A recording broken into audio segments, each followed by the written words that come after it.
On 27th April 2022, the fifth day of our Turkey tour, after finishing the early morning hot air balloon ride, we visited the Kaymakli underground city and got out through a market selling both utility and decorative items.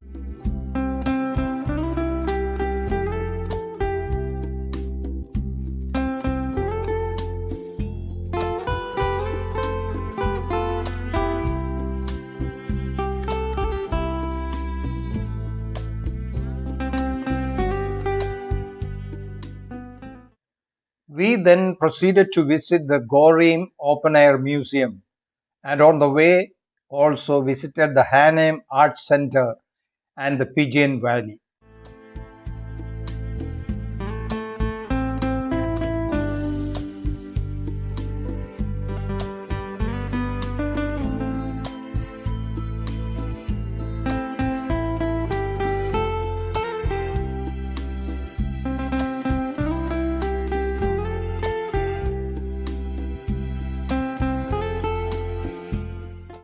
The Hanem Art Center displayed the men engaged in the making of jewelry and the finished jewelry in gold, silver, precious and semi-precious stones.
From the Art Center, we proceeded further to the Bindali restaurant where we had lunch.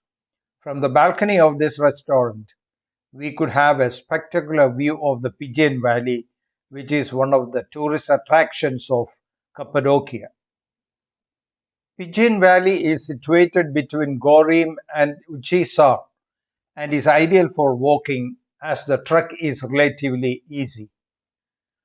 The name comes from the thousands of pigeon houses that have been carved into the soft tuff since ancient times.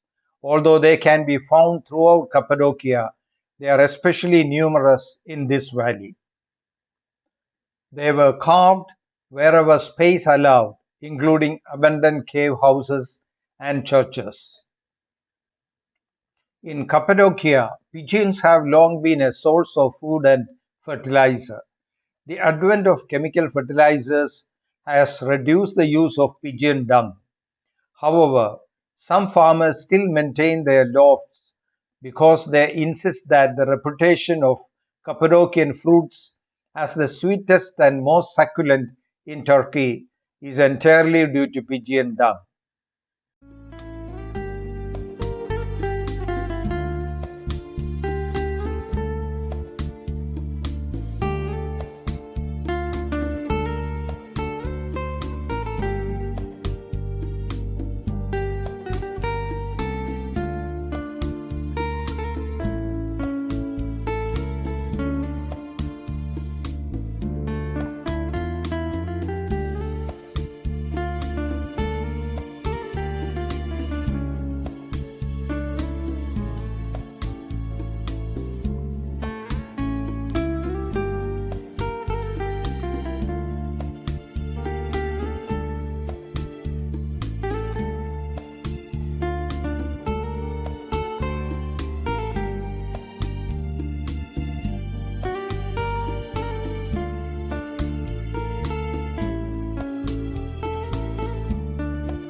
Our next destination was the Goreme Open Air Museum.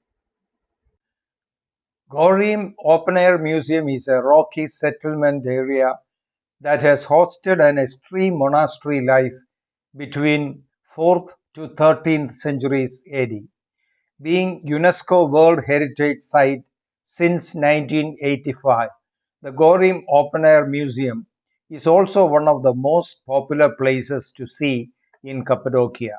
You will experience and enjoy some well-preserved rock-cut churches with frescoes and paintings dating from as early as the 10th century and the best examples of Byzantine art in Cappadocia.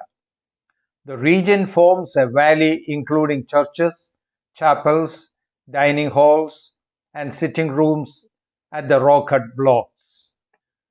Goreme Open Air Museum hosts the most important Byzantine cave churches in the world that where the monks and nuns pursued monastic life. Travelers may see the best preserved Byzantine cave wall paintings and frescoes from the iconoclastic period through to the end of Seljuk era, together with icons with scenes from the Old Testament and the New Testament above portraits of church fathers and saints depict the structure of the Byzantine universe.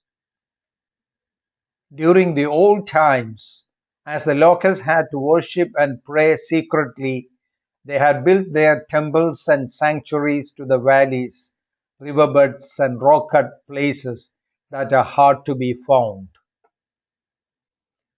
The Elmali Church, Dark Church, Tokali Church, Ilanli Church, St. Basil Chapel, Santa Barbara Chapel, and Santa Catherine Chapel are the popular churches and chapels that worth a visit and see at the Goreme Open Air Museum. The Goreme Open Air Museum is an experience that must be lived at least once in a lifetime. The rippled landscape for miles and the surreal, naturally built, phallic shaped towers that are called the peribaculari or the fairy chimneys should not be missed under any circumstance. At the heart of this picture is the rock structure which was hollowed out by humans of the historic times to build monasteries and beautiful churches. The Cappadocians who settled here had migrated from Constantinople, the present day Istanbul, that used to be the capital of the Byzantine Empire or the Roman Empire, the seat of Christianity. By the end of the 2nd century, A large Christian community had formed in Cappadocia. It is known that there were two bishoprics at that time, one in Kayseri, which for a long time continued to be a Christian center in the region, and the other in Malathia. In the 3rd century, priests with strong faith transformed the region into a lively center of Christian activity. In the 4th century, Cappadocia became known as the land of the three church fathers, St. Basil the Great, Bishop of Kayseri, his brother St. Gregory of Nyssa, and St. Gregory of Nazianzus. These three men created a new unity in Christian thought. Many of St. Basil's thoughts and actions are still important today. An example of his doctrine is his advice to a Christian with one piece of bread during a famine. He said that a Christian should give half of his bread to a fellow believer and trust in God to take care of it. St. Basil founded small settlements near to villages and towns. Daily worship was carried out under the supervision of a preacher. These groups were not, however, privileged groups separated from the community like similar communities in Egypt and Syria. St. Basil is important in that he introduced worship within the community in the churches of Cappadocia. Goreme Open Air Museum is the place where this kind of religious education was started. The same model was then introduced in Soganli, Iklara, and Asiksarai.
A large group of people who decided to lead a life of solitude and austerity built these shelters along with churches and habitable chambers in the soft volcanic ash rock. These churches and houses, which stand today, having withstood the test of time, look like they belong to another planet. There are several churches in the Goreme Open Air Museum that are visited by thousands of tourists worldwide. The El Mahdi Church, Buckle Church, Dark Church, Snake Church, Sandal Church, the Nunnery, St. Barbara Church are some of the more popular churches in this ancient mound, which houses around 12 monasteries. The nunnery is situated on the left-hand side of the museum, while the monasteries for the monks are on the right side. The nunnery is replete with a church, resting rooms, dining room, kitchen, and sleeping chambers for the Christian nuns who resided here in Cappadocia in the 10th century. The Karanli Kilise, or the Dark Church, is among the most famous churches in the Goreme Open Air Museum. The cost of visiting inside this church is not included in the main entry fee. An additional fee needs to be paid to enter into this church for the sheer reason that the amazing paintings inside had to be restored as they were almost destroyed. It is known as the dark church because it receives very little light from the window in the narthex, and for this reason, the colors of the paintings are still very bright. The Tokali Kilise, or the Buckle Church, is the largest church in the Goreme Museum. It comprises four chambers: the Paraclesian, the Old, the New, and the Lower Church. There is no separate entry fee to visit this kilise.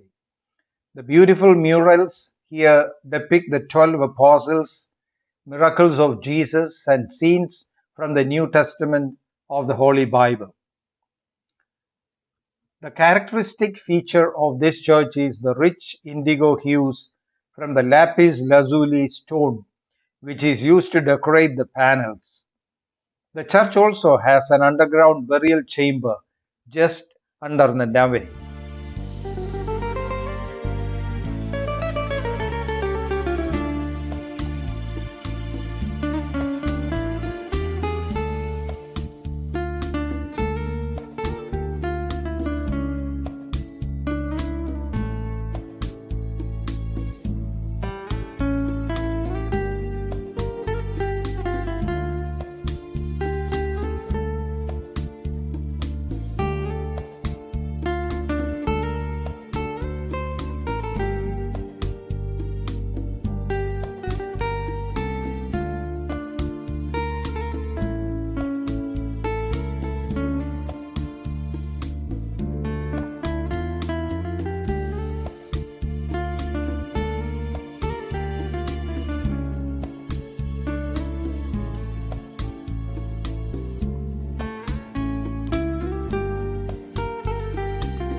With almost a dozen churches in this area, there aren't many differentiating features between any two of them. As one of the early travelers identified, a picture of an apple in one of the colorful frescoes that abound these church walls, the church started being called the El Mali Kilise, or the church with the apple. The El Mali Church has many frescoes from the life of Christ, from his nativity, Last Supper, crucifixion, etc.